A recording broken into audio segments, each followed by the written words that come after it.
नमस्कार साथियों, good morning, सुप्रभात। कैसे हैं आप लोग? आशा करता हूँ आप सभी लोग ठीक होंगे। मैं कन्हैया कुमार एक बार फिर से आप सभी का स्वागत करता हूँ डेली करंट अफेयर के सेशन में हमारे यूट्यूब चैनल BHU एकेडमी के ऑनलाइन लर्निंग प्लेटफॉर्म पे। गाइस, आज है 30 जुलाई 2021 और इस सेशन में 30 जुलाई 2021 को जितने भी इम्पोर्टेंट करंट अफेयर के क्वेश्चन बनते हैं उनमें से 10 सेलेक्टेड राष्ट्रीय और अंतर्राष्ट्रीय स्तर के करंट अफेयर को इस वीडियो में डिस्कस किया गया है।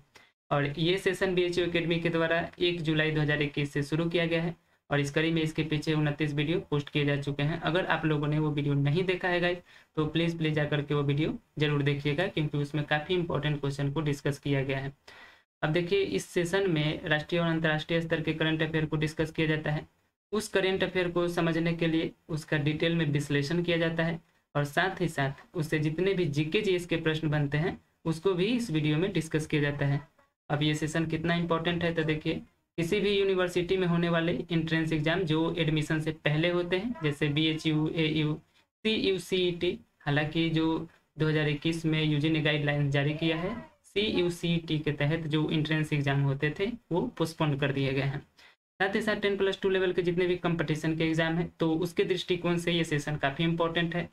तो इसमें 10 इंपॉर्टेंट करंट अफेयर के क्वेश्चन को डिस्कस किया जाता है। तो गाइज प्लीज़ इस सेशन के साथ अंत तक बने रहिएगा। चलिए सेशन को शुरू करते हैं। गाइज, अगर आप हमारे चैनल पर नए जुड़ते हैं तो सबसे पहले हमारे चैनल को सब्सक्राइब कर लीजिए। चलिए शुरू करते हैं। देखिए, पहला प्रश्न है, अंतर्राष्ट्रीय बाघ दिवस इंटरनेशनल टाइगर डे कब मनाया जाता है? तो कब मनाया जाता है इंटरनेशनल टाइगर डे? ऑप्शन है 28 जुलाई, 28 जुलाई, 29 जुलाई, 30 जुलाई अथवा 31 जुलाई। तो इसका सही जवाब है ऑप्शन बी, 29 जुलाई। 29 जुलाई को मनाया जाता है इंटरनेशनल टाइगर डे, अंतर्राष्ट्रीय बाघ दिवस के रूप में। ये डे जो मनाया जाता है 29 जुलाई को, देखिए वैश्विक बाघ दिवस अथवा अंतर्राष्ट्रीय बाघ दिवस प्रत्येक साल मनाया जाता है 29 जुलाई को। बाघ की घटती आबादी के बारे में जागरूकता फैलाने के लिए, लोगों को बताने के लिए और इनके संरक्षण के प्रयास करने के लिए ये डे 29 जुलाई को मनाया जाता है। यहाँ पर देखिए जंगली बिल्ली लिखा गया है, जो बाघ है उनको जंगली बिल्ली कहा जाता है। तो ये 29 जुलाई को मनाया जाता है। अब ये जो मनाया गया है तो इस बार मनाया गया है 2021 में 11वां अंतर्राष्ट्रीय बाघ दिवस के रूप में। अब ये जो 11वां मनाया गया है तो इसका मतलब है कि इसको शुरू किया गया था 2010 में। 2010 में ग्लोबल टाइगर डे के रूप में रूस के 13 टाइगर रेंज के द्वारा सेंट पीटर्सबर्ग घोषणा पर हस्ताक्षर करने के बाद इसको शुरू किया गया था और तब से इसको 29 जुलाई को अंतर्राष्ट्रीय बाघ दिवस के रूप में, ग्लोबल टाइगर डे के रूप में मनाया जा रहा है। अब ये जो मनाया गया है 2021 में अंतर्राष्ट्रीय बाघ दिवस, तो इसकी थीम इंपॉर्टेंट है। इसकी थीम आप लोग को याद रखना है। इसका थीम है कि उनका अस्तित्व हमारे हाथों में, अर्थात जो बाघ हैं उनका पूरी तरह से अस्तित्व मनुष्य के हाथों में है। देखिए, their survival is in our hands. तो ये काफ़ी इंपॉर्टेंट है। चलिए आगे बढ़ते हैं। अब देखिए, दूसरा नंबर प्रश्न है, हाल ही में प्रकाशित ओवर इट नामक पुस्तक को किसने लिखा है? तो ये पुस्तक है ओवर इट, इसका नाम है और ये प्रकाशित हुई है। उसको किसने लिखा है? ऑप्शन है लोलो जॉन्स, ममता नैनी, कविता राव, इनमें से कोई नहीं। तो इसका सही जवाब है ऑप्शन ए, लोलो जॉन्स। जो ये ओवर इट पुस्तक है इसके लेखक हैं लोलो जॉन्स। तो अब यहाँ पर देखिए कुछ इंपॉर्टेंट बुक है जो हाल ही में प्रकाशित हुई है। इंडिया 2030, ये काफ़ी इंपॉर्टेंट बुक है, ये प्रकाशित हुई है। द राइज ऑफ रजस्टिक नेशन, गौतम चिकेरमाने इसका पूरा नाम है। इंडिया 2030 द राइज ऑफ रजस्टिक नेशन, इसके लेखक है गौतम चिकेरमाने। ये keep sharp build a better brain at any age, ये पुस्तक प्रकाशित हुई है और इसके लेखक हैं संजय गुप्ता।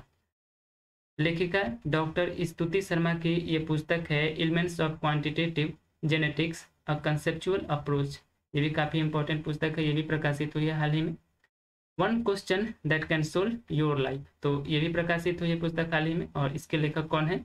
विश्वरूप राय चौधरी, इसके लेखक हैं one question that can solve your life. अगला है देखिए, ब्लीडिंग इंडिया फॉर एग्रेसेसर 1000 कट्स, इसके लेखक हैं विनय कुमार सी, इसके लेखक हैं। नेक्स्ट है अनस्टॉपेबल माई लाइफ सो फार और इसके लेखक है मारिया सारापोवा। ये मारिया सारापोवा की काफ़ी इंपॉर्टेंट पुस्तक है unstoppable my life so far. Doctor Rajesh Bhatt के द्वारा लिखी ये पुस्तक डॉक्टर राजेश भट्ट के द्वारा ये पुस्तक लिखी गई है। Radio Kashmir in times of peace and war, तो ये भी काफ़ी इंपॉर्टेंट है। देखिए चेंजिंग इंडिया ये पुस्तक है, इसको लिखा गया है मनमोहन सिंह के द्वारा। और ये सरस्वती सिविलाइजेशन, ये भी काफ़ी इंपॉर्टेंट है और इसको लिखा गया है जीडी बख्शी के द्वारा। तो ये 2021 में प्रकाशित काफ़ी इंपॉर्टेंट पुस्तक है। चलिए आगे बढ़ते हैं।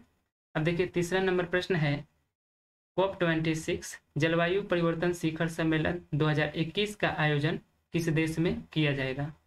तो 2021 में आयोजन किया जाएगा COP26 जलवायु परिवर्तन शिखर सम्मेलन का। तो किस देश में किया जाएगा इसका आयोजन, कौन देश इसकी अध्यक्षता करेगा? ऑप्शन है ब्राजील, लंदन, ब्रिटेन, जापान। तो इसका सही जवाब है ऑप्शन सी, ब्रिटेन। ब्रिटेन में ये जो COP26 जलवायु परिवर्तन शिखर सम्मेलन 2021 है, इसका आयोजन किया जाएगा। देखिए जो COP है, इसमें COP का फुल फॉर्म होता है कॉन्फ्रेंस ऑफ पार्टीज। COP26 में COP का फुल फॉर्म है कॉन्फ्रेंस ऑफ पार्टीज, और ये ब्रिटेन के ग्लासगो शहर में आयोजित किया जाएगा। तो ये जो शिखर सम्मेलन है, इसको 2020 में ही आयोजित किया जाना था ब्रिटेन के ग्लासगो शहर में, लेकिन इसको कोरोना महामारी की वजह से पोस्टपोन कर दिया गया था। देखिए आयोजित होने वाला था ग्लासगो शहर में 2020 में ही संयुक्त राष्ट्र के COP26 जलवायु परिवर्तन सम्मेलन का, जिसको कोविड-19 के कारण अगले साल के लिए स्थगित कर दिया गया था, पोस्टपोन कर दिया गया था। और अब जाकर ये 2021 में होने वाला है ब्रिटेन के ग्लासगो शहर में। यह जलवायु परिवर्तन जो है संयुक्त राष्ट्र फ्रेमवर्क कन्वेंशन जो UNFCCC है, इसका एक महत्वपूर्ण भाग है और इसको होल्ड किया जाता है संयुक्त राष्ट्र के द्वारा। प्रत्येक वर्ष COP26 का बैठक होता है और पहली बार इसका बैठक जर्मनी के बर्लिन में आयोजित किया गया था। भारतीय मूल के हैं देखिए आलोक शर्मा, इन्हीं को इस बार 2021 के लिए अध्यक्ष नियुक्त किया गया है। तो ये नाम आलोक शर्मा, ये काफ़ी इंपॉर्टेंट है, माफ कीजिएगा अगर वर्मा बोले होंगे तो। आलोक शर्मा COP26 जलवायु सम्मेलन का अध्यक्ष इनको नियुक्त किया गया है। चलिए आगे बढ़ते हैं। अब देखिए चौथा नंबर प्रश्न है, हाल ही में किस राज्य सरकार ने MyGov अर्थात मेरी सरकार नामक पोर्टल का अनावरण किया है? तो देखिए ये हैं उत्तर प्रदेश के मुख्यमंत्री योगी आदित्यनाथ, और इन्होंने हाल ही में माई गवर्नमेंट मेरी सरकार नामक पोर्टल का अनावरण किया है। तो इसका सही उत्तर है ऑप्शन सी, उत्तर प्रदेश। ये उत्तर प्रदेश के द्वारा शुरू किया गया है। देखिए उत्तर प्रदेश के मुख्यमंत्री योगी आदित्यनाथ ने राज्यों में माई गवर्नमेंट मेरी सरकार नामक पोर्टल को लॉन्च किया है। इसका उद्देश्य क्या है? तो देखिए इस पोर्टल का उद्देश्य है कि राज्य सरकार और प्रशासन के साथ आम नागरिकों से संबंध स्थापित करना। ये जो पोर्टल है माई गवर्नमेंट, इसमें क्या होगा कि जो राज्य के आम नागरिक हैं और प्रशासन है, उनके मध्य संबंध स्थापित किए जाएंगे। किस तरह के संबंध? ताकि राज्य जो है, जो राज्य योजना बनाता है, उस योजनाओं का प्रचार प्रसार किया जा सके, और साथ ही जो आम जनता है वो उन योजनाओं पर अपनी राय साझा कर सके। तो इसके लिए ये उत्तर प्रदेश सरकार के द्वारा नामक पोर्टल लॉन्च किया गया है, माई गवर्नमेंट मेरी सरकार। अब देखिए इसको उत्तर प्रदेश ने लॉन्च किया है, तो उत्तर प्रदेश की राजधानी है लखनऊ। वर्तमान में उत्तर प्रदेश के मुख्यमंत्री हैं योगी आदित्यनाथ, और उत्तर प्रदेश के राज्यपाल हैं आनंदीबेन पटेल। उत्तर प्रदेश के चीफ जस्टिस हैं वर्तमान में संजय यादव। उत्तर प्रदेश के लोकसभा सीट की संख्या है 80। देखिए लोकसभा सीट की संख्या है 80, राज्यसभा सीट की संख्या है 31 और विधानसभा सीट की संख्या है 404। नेपाल जो है उत्तर प्रदेश का पड़ोसी देश है। नेपाल उत्तर प्रदेश के साथ सीमा साझा करता है, ये भारत का पड़ोसी देश है। और 8 पड़ोसी राज्य हैं जो नेपाल के साथ सीमा साझा करते हैं। ये जो उत्तर प्रदेश है इसके साथ 8 राज्य भारत के सीमा साझा करते हैं। ये 8 राज्य कौन कौन से हैं? तो उत्तराखंड, हिमाचल प्रदेश, हरियाणा, राजस्थान, मध्य प्रदेश, छत्तीसगढ़, झारखंड और बिहार। और भारत में ये पहला ऐसा स्टेट है जो सबसे ज़्यादा राज्य के साथ सीमा साझा करता है। कुल 8 राज्य के साथ ये सीमा साझा करता है।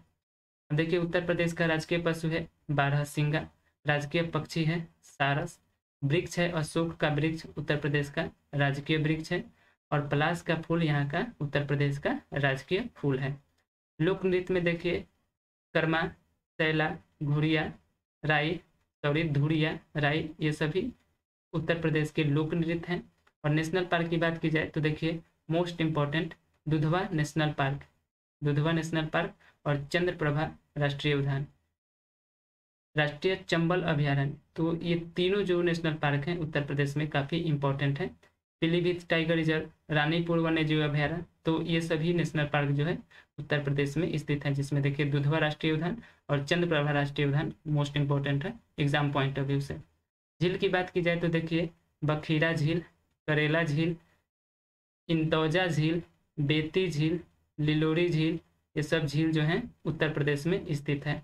और मंदिर की बात की जाए तो मोस्ट इंपॉर्टेंट काशी विश्वनाथ मंदिर बनारसी में है, प्रेम मंदिर वृंदावन में है, राम मंदिर जो है अयोध्या में, माफ कीजिएगा यहाँ पे टाइप गलत हो गया, रामा लिखा गया है, राम मंदिर जो है अयोध्या में है। चलिए आगे बढ़ते हैं। अब देखिए 5वां नंबर प्रश्न है, हाल ही में ट्रांसजेंडर को सभी सरकारी सेवाओं में नौकरी देने वाला भारत का पहला राज्य कौन बना है? तो इसका सही जवाब है कर्नाटक। कर्नाटक जो है भारत का पहला ऐसा राज्य हो गया है जो सभी सरकारी नौकरियों में ट्रांसजेंडर के लिए रिजर्वेशन लेकर के आया है। देखिए तो इसका सही जवाब है ऑप्शन ए कर्नाटक। कर्नाटक जो है सभी सरकारी सेवा में ट्रांसजेंडर समुदाय के लिए 1% आरक्षण प्रदान कर रहा है। 1% आरक्षण को लागू किया गया है और ये लागू करने वाला, रिजर्वेशन लेकर आने वाला भारत का पहला राज्य बन गया है। हाईकोर्ट के द्वारा कर्नाटक सिविल सेवा नियम 1977 में कुछ संशोधन के बाद इस अधिसूचना को जारी किया गया है कि 1% रिजर्वेशन जो होगा ट्रांसजेंडर के लिए होगा। अब कर्नाटक सरकार ने इसको शुरू किया है। तो देखिए कर्नाटक का गठन हुआ था स्टेट के रूप में 1 नवंबर 1956 को और कर्नाटक की राजधानी है बेंगलुरु। अभी हाल ही में कर्नाटक के मुख्यमंत्री बने हैं बसवराज एस बोम्मई, जो इसके पूर्व मुख्यमंत्री थे BS येदियुरप्पा, उन्होंने इस्तीफा दिया और उन्हीं के स्थान पर ये बसवराज एस बोम्मई कर्नाटक के नए मुख्यमंत्री बने। थावरचंद गहलोत कर्नाटक के गवर्नर है वर्तमान समय पे और कर्नाटक के चीफ जस्टिस हैं अभय श्रीनिवास ओका, ये कर्नाटक के चीफ जस्टिस हैं। राष्ट्रीय फूल है कमल का फूल, राष्ट्रीय पशु है हाथी और राष्ट्रीय पक्षी है नीलकंठ, राष्ट्रीय वृक्ष है चंदन। तो ये सभी जो है कमल, पशु, नीलकंठ, चंदन, ये कर्नाटक के, देखिए यहाँ पे राष्ट्रीय लिखा है लेकिन इसका मतलब है कि ये राजकीय फूल हैं, यहाँ के राजकीय पशु हैं, राजकीय पक्षी है और राजकीय वृक्ष है। लोकसभा सीट की संख्या है कर्नाटक में 28, राज्यसभा सीट की संख्या है 12 और विधानसभा सीट की संख्या है 224। नेशनल पार्क की बात की जाए तो देखिए मोस्ट इंपॉर्टेंट बांदीपुर वन्य जीव अभयारण्य, मुदुमलाई राष्ट्रीय उद्यान, नागरहोल राष्ट्रीय उद्यान, ये तीनों इंपॉर्टेंट राष्ट्रीय उद्यान है, ये उससे भी कर्नाटक में है। झील की बात की जाए तो उलसूर झील और मोस्ट इंपॉर्टेंट पंपा सरोवर झील, ये कर्नाटक में स्थित है। चलिए आगे बढ़ते हैं। अब देखिए 6 नंबर प्रश्न है, हाल ही में ब्राजील के किस स्थल को यूनेस्को के विश्व विरासत स्थल का दर्जा दिया गया है? तो 44वां सत्र चल रहा है यूनेस्को का और इसमें विश्व विरासत स्थल का दर्जा दिया जा रहा है। लैंडस्केप गार्डन ऑप्शन है, लैंडस्केप गार्डन, साल्वाडोर, कुर्टिबा पराना, इनमें से कोई नहीं। तो इसका सही जवाब है ऑप्शन ए लैंडस्केप गार्डन। ये ब्राजील में स्थित है लैंडस्केप गार्डन और इसी को हाल ही में यूनेस्को के वर्ल्ड हेरिटेज लिस्ट में शामिल किया गया है। देखिए यूनेस्को का 44वां सत्र का आयोजन चल रहा है, यूनेस्को के 44वां सत्र का आयोजन चल रहा है जिसमें ब्राजील के रियो डी जेनेरियो में स्थित है सिटियो बर्ल मार्क्स साइट और यहीं पर है यह स्थित लैंडस्केप गार्डन और इसी को यूनेस्को के वर्ल्ड हेरिटेज लिस्ट में शामिल किया गया है, विश्व विरासत स्थल का इसको दर्जा दिया गया है। तो देखिए ये तो ब्राजील के लैंडस्केप गार्डन को दिया गया है। इसी सत्र में स्पेन के 2 स्थान को वर्ल्ड हेरिटेज लिस्ट में शामिल किया गया है। कौन कौन से हैं? पासेओ डेल प्राडो, ये पासेओ डेल प्राडो और इसी से सटा हुआ है रोटरी पार्क।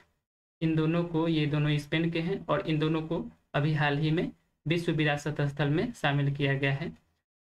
भारत के बारे में बात की जाए तो देखिए भारत के गुजरात में हड़प्पा सभ्यता के धौलावीरा को और तेलंगाना में स्थित है रुद्रेश्वर मंदिर जिसको रामप्पा मंदिर भी कहा जाता है।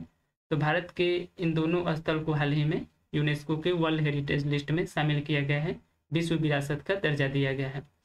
तो अब इन दोनों ये जो धौलावीरा है और रुद्रेश्वर मंदिर है, इन दोनों को यूनेस्को के वर्ल्ड हेरिटेज लिस्ट में शामिल करने के बाद भारत में अब 40 स्थल हैं जो यूनेस्को के विश्व विरासत स्थल में शामिल हो गए हैं।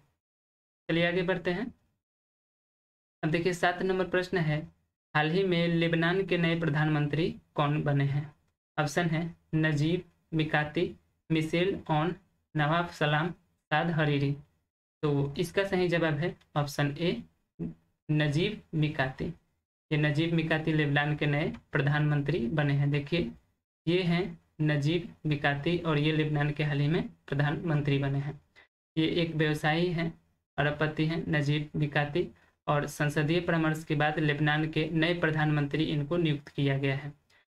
ये जो साद हरीरी हैं, साद हरीरी के प्रधानमंत्री पद से इस्तीफा देने के बाद इन्होंने नियुक्ति ली है, इनको नियुक्त किया गया है। तो इसके पूर्व में साद हरीरी जो थे प्रधानमंत्री थे, और इन्हीं के इस्तीफा देने के बाद नजीब मिकाती को लेबनान का प्रधानमंत्री नियुक्त किया गया है। और ये जो मिशेल ऑन है, ये वर्तमान समय पे लेबनान के राष्ट्रपति हैं। चलिए आगे बढ़ते हैं।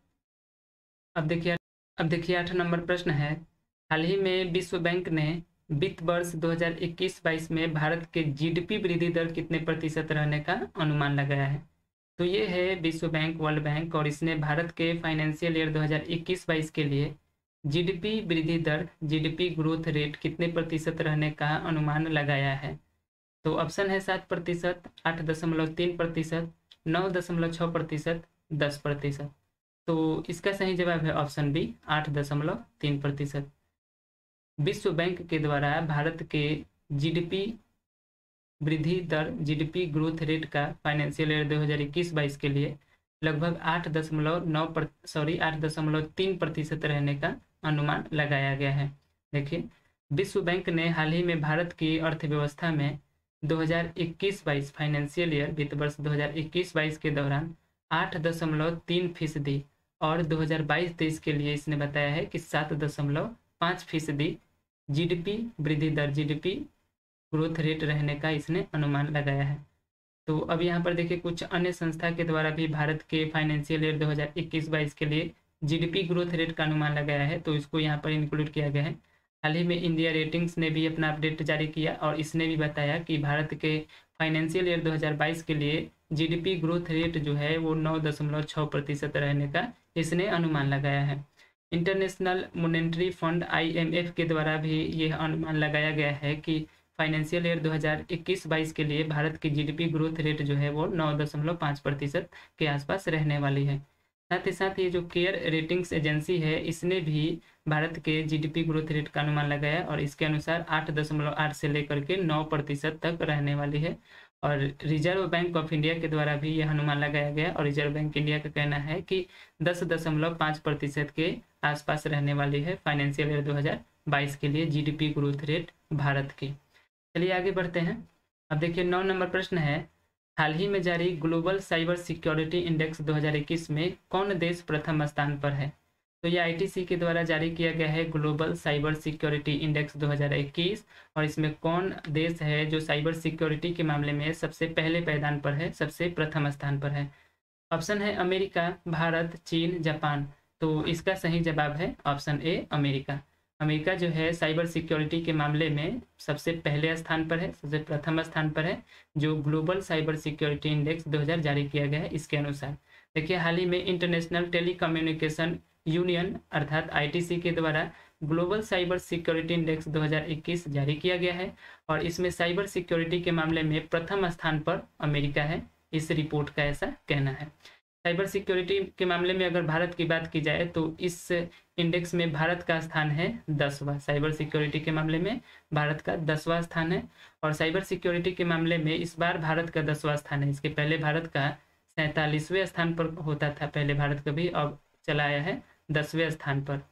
अब टॉप 3 देश की बात की जाए तो देखिए पहले स्थान पर तो है अमेरिका, दूसरे स्थान पर है सऊदी अरब और यूनाइटेड किंगडम, ये दोनों दूसरे स्थान पर है साइबर सिक्योरिटी के मामले में, और तीसरे नंबर पर है इस्टोनिया और 10वें नंबर पर है भारत। चलिए आगे बढ़ते हैं। अब देखिए 10वां नंबर प्रश्न है, iFamiliar नामक वैश्विक ग्लोबल डेटाबेस को किसने विकसित किया है? तो ये एक डेटाबेस है iFamiliar जिसका नाम दिया गया है और इसको किसके द्वारा विकसित किया गया है? ऑप्शन है इसरो, नासा, इंटरपोल, DRDO। तो इसका सही जवाब है ऑप्शन सी इंटरपोल। इंटरपोल के द्वारा ये वैश्विक डेटाबेस जो है आई फैमिलिया, इसको डेवलप किया गया है। देखिए इसका क्या उद्देश्य है। तो इंटरपोल ने फैमिली डीएनए के माध्यम से लापता व्यक्तियों की खोज करने के उद्देश्य से आई फैमिलिया नामक वैश्विक डेटाबेस को विकसित किया गया है। तो जो फैमिली के डीएनए हैं, खून के डीएनए हैं, इनके माध्यम से लापता व्यक्तियों की खोज करने के लिए ये वैश्विक डेटाबेस आई फैमिलिया नामक वैश्विक डेटाबेस को इंटरपोल के द्वारा विकसित किया गया है। इससे क्या होगा, तो इसके माध्यम से जो खोए हुए अथवा लावारिस पाए जाने वाले लोग हैं उनका डीएनए टेस्ट किया जाएगा और उस डीएनए टेस्ट के माध्यम से उनके पूर्वज की, उनके फैमिली की पहचान की जा सकेगी। तो ये जो वैश्विक डेटाबेस है आई फैमिलिया, इसके माध्यम से ये संभव है।